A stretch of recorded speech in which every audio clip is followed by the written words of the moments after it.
Hi there, welcome to my views and news. Panic in Bahir Dar, Amhara regional capital.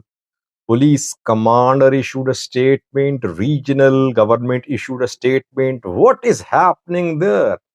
No clash, no fighting, still people worried. What is the overall situation? What is Fano planning for Bahir Dar? Secondly, arrests in Tigray. Tigray interim government is arresting some serving and former regional government officials. Are these arrests being made because of the alleged involvement of these officials in uh, corruption, smuggling, or is it political victimization? Lastly, Berhano Jula, Ethiopian military chief, was seen on Ethiopia-Somalia border a few hours ago. So, hours after Somalia signed a defense deal with Egypt, Jula arrived on Ethiopia Somalia border. I think it's a symbolic visit. Jula, Ethiopia, through Jula, sent a message to Somalia. Let's start from Bahir Dar, Amhara regional capital. Viewers, it was yesterday when Fano of fighters warned the residents of Bahir Dar through social media messages, through verbal messages, through their connections. They told the residents of Bahir Dar to be fully prepared. They said that a major offensive was going to be launched by Fano fighters in the regional capital. So, what happened after that? Well, after that, panic spread across Bahir Dar. Just an hour ago, Amhara Regional Police Chief spoke. Amhara Regional Police Commission issued a statement saying that security forces are fully alert, nothing is happening. Regional capital is peaceful, and security forces fully prepared. Anti-peace elements are spreading propaganda. People should rest assured nothing will happen. They should just go about their daily business. Then Desalegn Tasio, the Amhara regional government spokesperson, spoke to. He said the same thing. He said nothing is happening, no clash, no fighting, no gunfire. Why are people frightened? Anti-peace elements or want to create instability. They want to spread panic in the regional capital.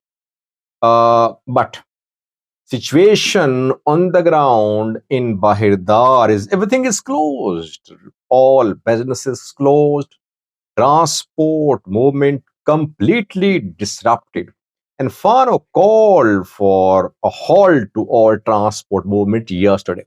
So transport movement came to a halt, businesses closed, people are confined, you can say, indoors. This is what a call from Fano can lead to in not a village, not a far off town, in the regional capital, which has massive presence of security forces. That is why I would say that Pano groups are a force to be reckoned with in the Amhara region, whether they have been weakened or not, whether they have lost commanders or not, but their one call can disrupt the life in the regional capital.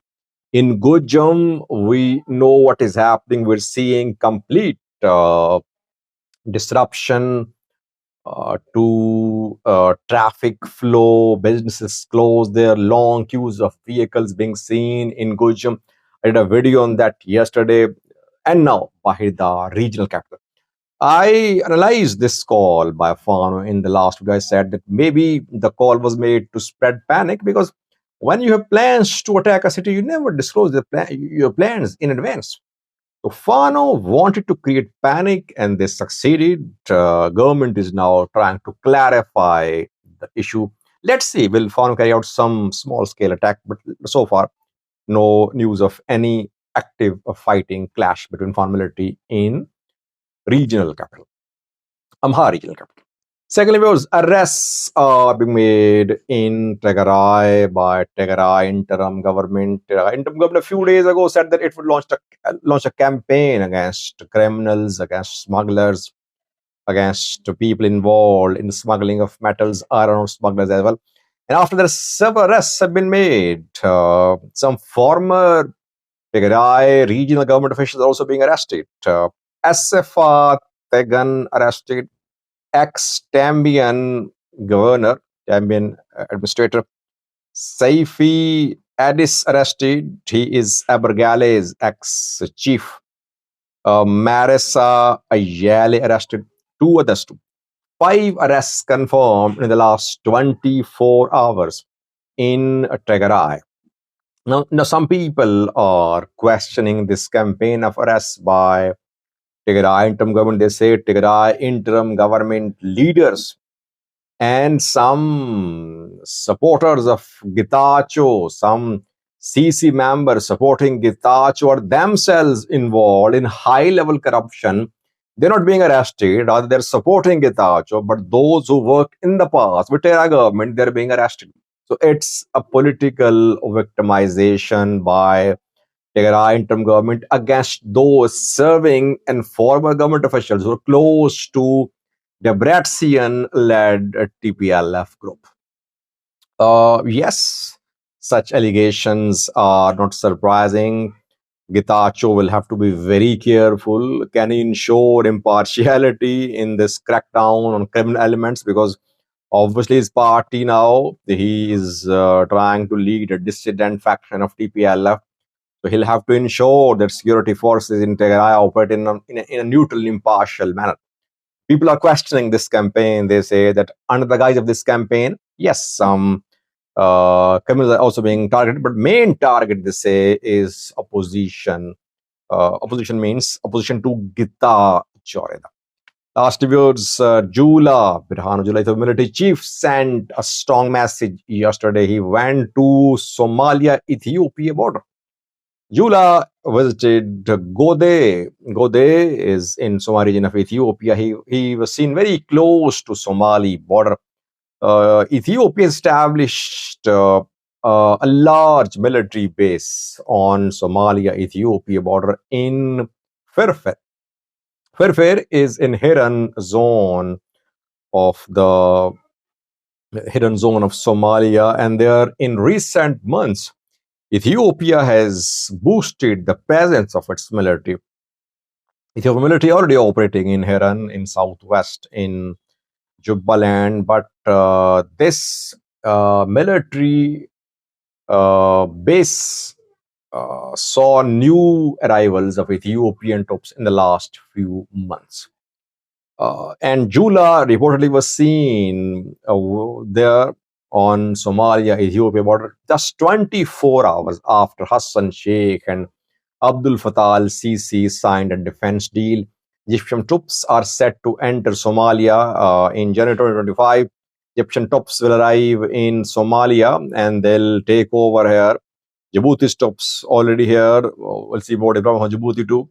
Somalia wants Egypt and Djibouti to put their troops in place of Ethiopian, Ugandan, Burundi's, and other countries' troops to replace the current ATMOS mission with a new African Union mission. I think Jula's visit was symbolic because we heard from Ethiopian Foreign Ministry spokesperson yesterday. He said that Ethiopia, if faced with any threat to its security, will not take permission from anyone to take action. So he warned, in a way, Egypt and Somalia that if Ethiopia is under threat from Somalia side, Ethiopia would take action. I think we could see some developments on Ethiopia-Somalia border. Ethiopia will try to stop the deployment of Egyptian troops, or it will try to keep Egyptian troops away from its border. Let's see what happens. Thank you for watching.